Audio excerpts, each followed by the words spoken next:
camera. Hello. Hello.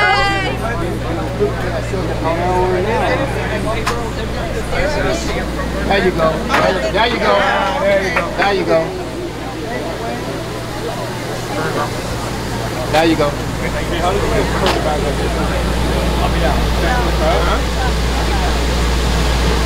Before was like right here. You want it back there? And here she is, the woman of the moment, your future senator from the great state of Florida, the one, the only, Val Demings!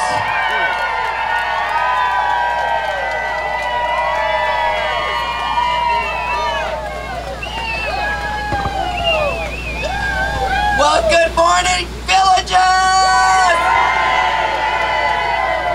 Y'all know how I feel every time I have an opportunity to come and visit with you, to see you, how good it feels to be back in the villages. You know, well, go ahead. I'm not going to stop you for that.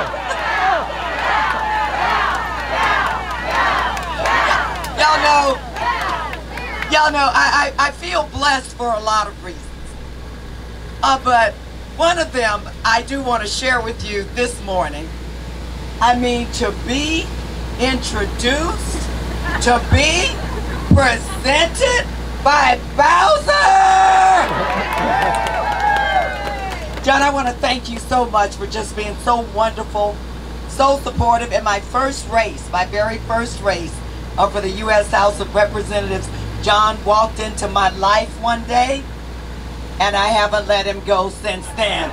So y'all, please give him another round of applause for the message that he is willing to. This is like your 28th, the message that he is spreading around our state, around the nation, about what's at stake in this election. We have 22 days. 22 days. 22 days. Villages, are you all ready to win? Because you know that when we win, the American people win. Am I right about that? You all know what's at stake in this election. Everything that you care about and everything that I care about is at stake. Let's take some moments to talk about what is on the ballot. Health care is on the ballot. Do you believe that every person living in the greatest country in the world should have access to quality health care that's affordable? What about Social Security and Medicare? It's on the ballot. And we have to do everything within our power to protect it. Not just for our generation, but for future generations to come. Because Lord knows when I'm ready to retire. It's no time soon now, y'all. Let's get through this election. But Lord knows when I'm ready to retire, living in the greatest country in the world. I want to be able to retire with dignity and respect. And we do know that my opponent, that other guy, y'all know that guy.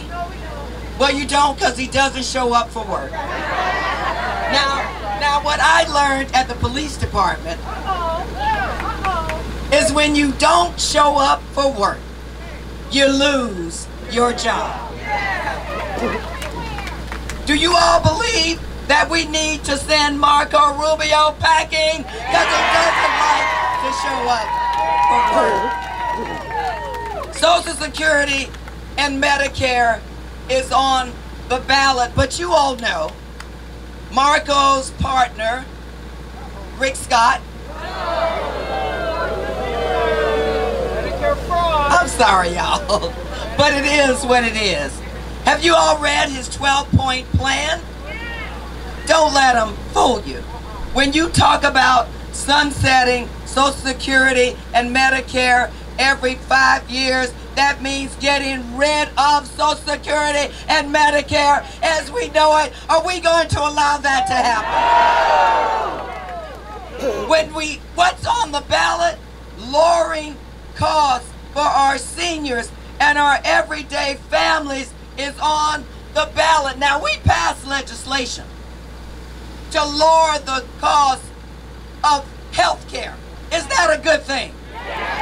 We passed legislation to lower the cost of prescription drugs. Is that a good thing?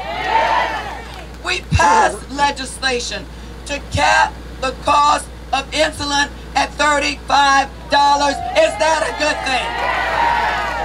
See, I've talked to seniors who shared with me that they have to cut their pills in half to stretch that 30-day supply to 60 days. We live in the greatest country in the world, and that is totally unacceptable. I've talked to families, a family in 4 in particular, who said it's cheaper for her, the mother, to fly her family first class to Canada to get insulin for her daughter than to buy it here. Is that acceptable? No!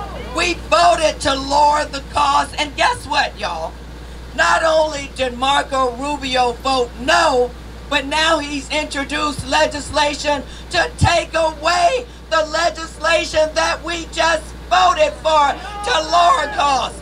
That is unacceptable. We're not going to stand for it. That's why I am running for the United States Senate, and I'm running to win.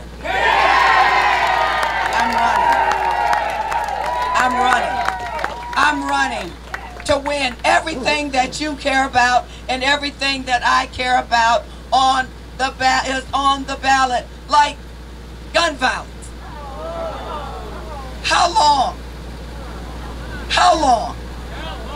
will we sit back and watch innocent people being gunned down in innocent places in 1st grade, in 4th grade, in a grocery store, in high school, on a college campus, at a mall, in a movie theater, at church, at synagogue? What about a nightclub in my congressional district in Orlando? How long will we sit back and watch innocent people being gunned down in innocent places? Well, doggone it, not long, because we have 22 days before you elect me.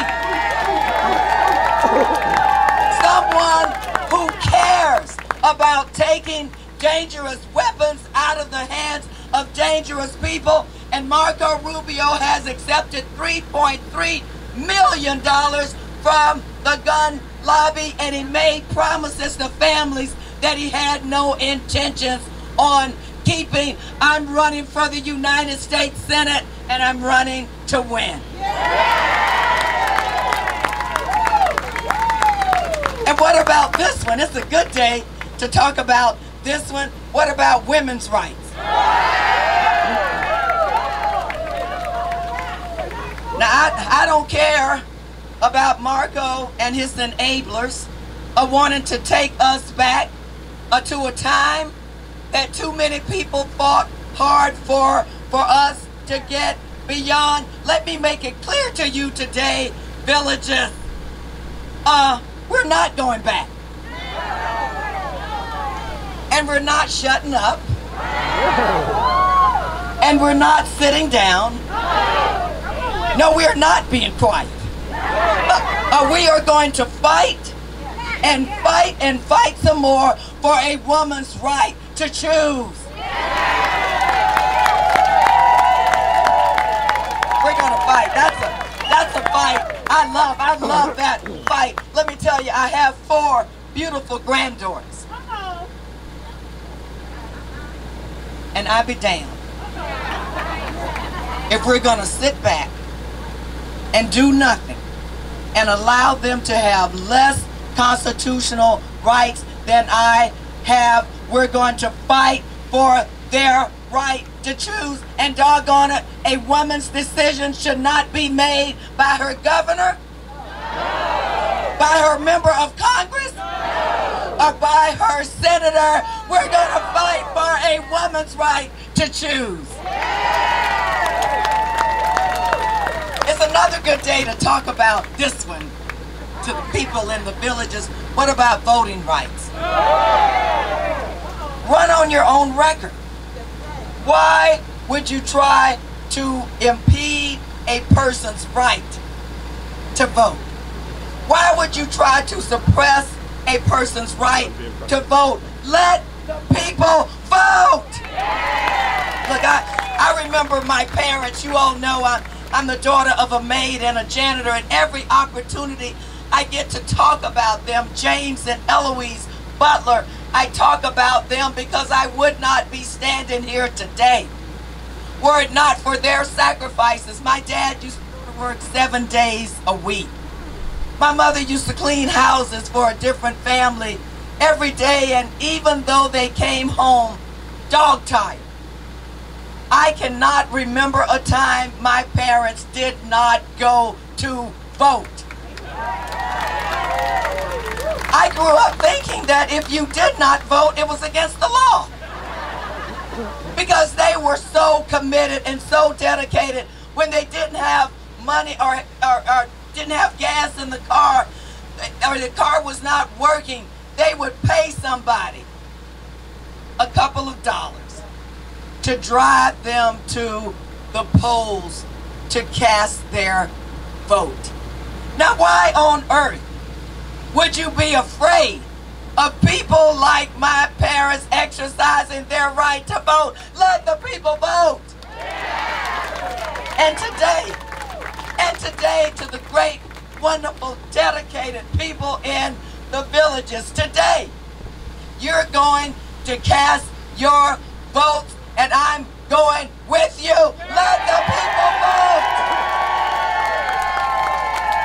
And let me say this, despite all of their efforts to suppress the vote, despite the stories that they tell about, oh my God, it's too hard.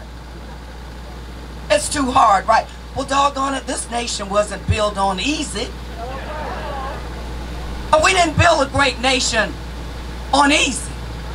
When I think about the women in the women's suffrage movement, was that easy? No. When I think about the people who fought for civil rights so that all people would be treated like first-class citizens, was that easy? No. When I think about those people of all races who marched, used their voices, their intellect, their feet, and marched and worked hard so that all people would be able to vote with the civil rights movement, was that easy? No. No, it was hard. We didn't build this nation on easy. That's not who we are as a nation. We will do this, as President Kennedy said, and the other things, not because they are easy. We'll do them because they are hard. Fighting for equal rights, voting rights, civil rights, rights of equality, the Respect to Marriage Act. Those things are not easy, they are hard. But we are willing to do them because we are holding America to its promise that regardless of who you are, the color of your skin, how much money you may have, your sexual orientation, sexual identity, or religion will have an opportunity to succeed. That's what we're fighting for. Now, with your help, just 22 days from now, with your help, come November 8th, I will be elected the next United States Senator to represent the great state of Florida. God bless you all.